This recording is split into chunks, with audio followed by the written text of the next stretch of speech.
desertion of duty as Commander-in-Chief of the United States, his state of mind, and his further incitement of the insurrection on January 6th. For that reason, and because this is the proper time to do so under the resolution that the Senate adopted to set the rules for the trial, we would like the opportunity to subpoena Congresswoman Herrera regarding her communications with House Minority Leader Kevin McCarthy, and to subpoena her contemporaneous notes that she made regarding what President Trump told Kevin McCarthy in the middle of the insurrection. We would be prepared to proceed by Zoom deposition of an hour or less, just as soon as Congresswoman Herrera Butler is available, and to then proceed to the next phase of the trial, including the introduction of that testimony shortly thereafter. Congresswoman Butler further stated that she hopes other witnesses to this part of the story, other patriots as she put it, would come forward, and if that happens, we would seek the opportunity to take their depositions via Zoom, also for less than an hour, or to subpoena other relevant documents as well.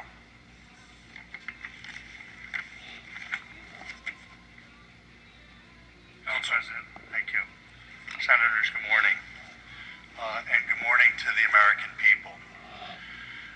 The first thing I want to say on the issue of witnesses is that the House manager just got up here and described the articles of impeachment and the charges. There is no plural here. That's wrong. There's one article of impeachment and there's one charge, and that's incitement of violence and insurrection. What you all need to know and the American people need to know is, as of late yesterday afternoon, there was a stipulation going around that there weren't going to be any witnesses. But after what happened here in this chamber yesterday, the House managers realized they did not investigate this case before bringing the impeachment. They did not give the proper consideration and work. They didn't put the work in that was necessary to impeach the former president.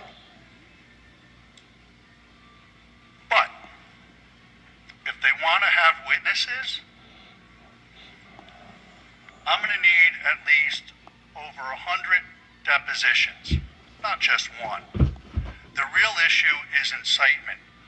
They put into their case over 100 witnesses, people who have been charged with crimes by the federal government. And each one of those, they said that Mr. Trump was a co-conspirator with. That's not true. But I have the right to defend that.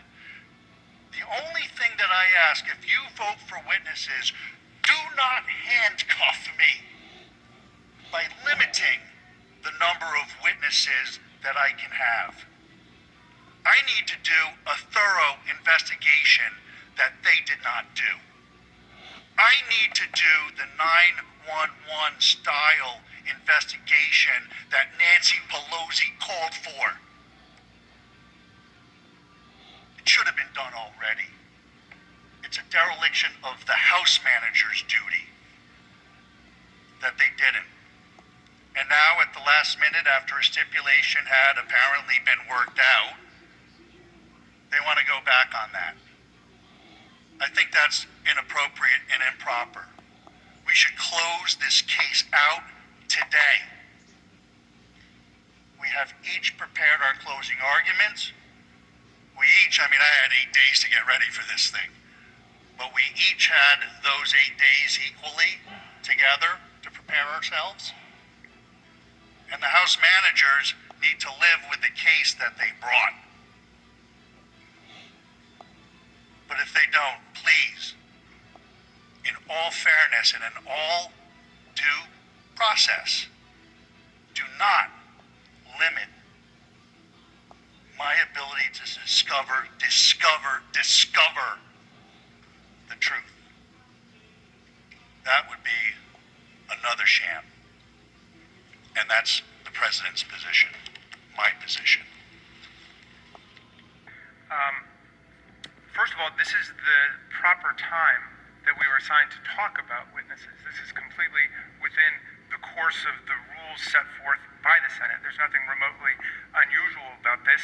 I think we've done an exceedingly thorough and comprehensive job with all the evidence that was available. Last night, this was breaking news, and it responded directly to a question that was being raised by the President's defense counsel, saying that we had not sufficiently proven to their satisfaction, although I think we've proven to the satisfaction of the American people, certainly, that the President, after the breach and the invasion took place, was not working on the side of defending the Capitol, but rather was continuing to pursue his political goals. And the information that came out last night by Congresswoman Butler, apparently backed up by contemporaneous notes that she had taken, I think will put to rest any lingering doubts raised by the President's counsel, who now says he wants to interview hundreds of people. There's only one person the President's counsel really needs to interview, and that's their own client. And bring him forward, as we suggested last week, because a lot of this is matters that are in his head. Well, why did he not act to defend the country after he learned of the attack? Why was he continuing to press the political case? But this piece of evidence is relevant to that. I was a little bit mystified by the point about the article of impeachment, which I referred to.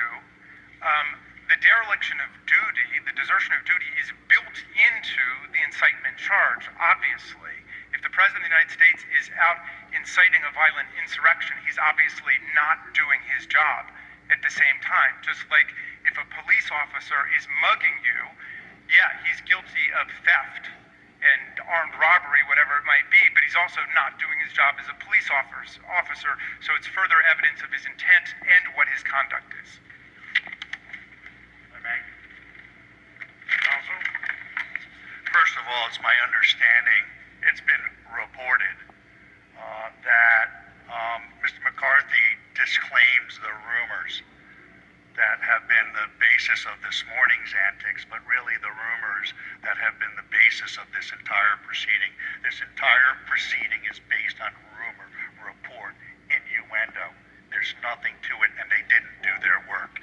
Just like what happened with Mr. Lee 2 or 3 nights ago, some supposed conversation had happened, and they had to withdraw that. They had to back off of that because it was false. It was a false narrative. But it is one article of impeachment. Yeah, they threw a lot of stuff in it in violation of Rule 23. Rule 23 says you cannot combine counts. It's a defect in their entire case. It's one of the 4 reasons why you can vote to acquit in this case. Jurisdiction, Rule 23, due process, and the First Amendment. They all apply in this case.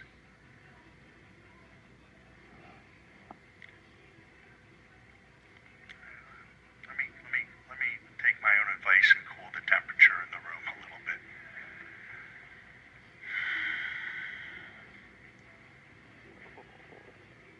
It's about the incitement. It's not about what happened afterwards. That's actually the irrelevant stuff. That's the irrelevant stuff. It's not the things that were said from the election to January 6th. It's not relevant to the legal analysis of the issues that are before this body. It doesn't matter what happened after the insurgents into the Capitol building, because that doesn't have to do with incitement. Incitement it's a point in time, folks. It's a point in time when the words are spoken and the words say, implicitly say, explicitly say, commit acts of violence or lawlessness. And we don't have that here. So for the House managers to say we need depositions about things that happened after, it's just not true. But if he does, there are a lot of depositions that need to be happening. Nancy Pelosi's deposition needs to be taken. Vice President Harris's deposition absolutely needs to be taken. And not by Zoom.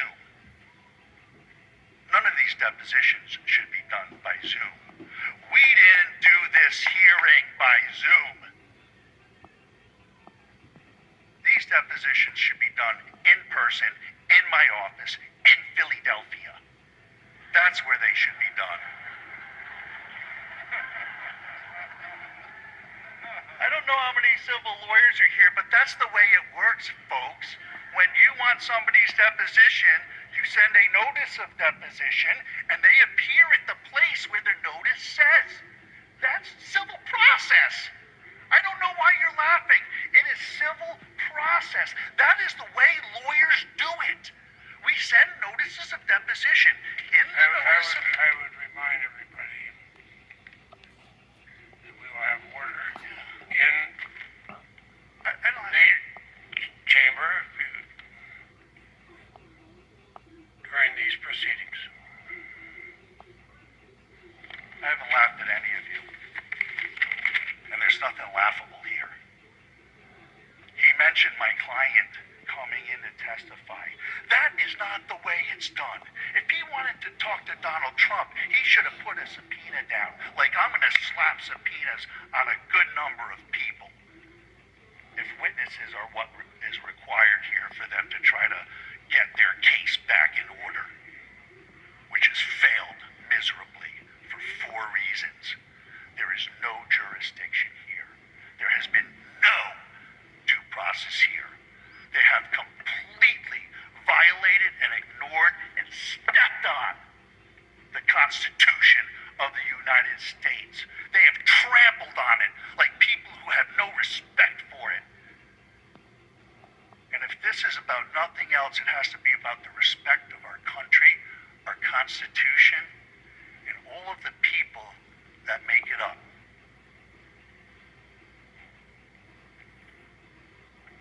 And so that I ask, when considering or voting on this witness matter, and to be clear, this may be the time to do it, but again, and everybody needs to know, the backroom politics, I'm not so much into it all, and I'm not too adept at it neither. But there was a stipulation. They felt pretty comfortable after day 2, until their case was tested on day 3.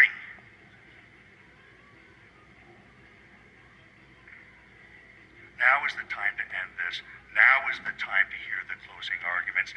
Now is the time to vote your conscience.